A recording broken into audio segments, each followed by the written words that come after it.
బట్టి మనుషుని పాపాన్ని తీసివేయటానికి లోకానికి మనుషుని శరీరాన్ని ధరించి లోకానికి వచ్చి పవిత్రమైన పాపము లేని కళంకమే లేని పరిశుద్ధ రక్తాన్ని చిందించి మానవుల నిమిత్తమై గాయపరచబడిన వాడై గాయాలు పొంది సిలువలో 3 రేకులకు వేలాడి మనుషుల పాపమంతటిని ఆ సిలువ మీద మోసి ఆయన మరణించి సమాధి చేయబడి 3 దినముల తర్వాత తిరిగి పునరుత్థానుడై జీవంతోనే తిరిగి మరణాన్ని జయించి లేచాడు.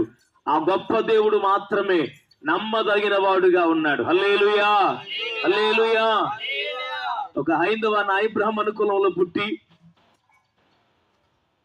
మత సంబంధమైనటువంటి ఎన్నో కార్యక్రమాలు పాలు పంపులు పొందుతూ ఎంతో నిష్ట కలిగి బ్రతుకుతున్న నా జీవితంలో అన్నీ ఉన్నప్పుడు అందరూ ఉన్నారు, కానీ అన్నీ పోయినప్పుడు ఎవరు దగ్గరకు రాలేదండి.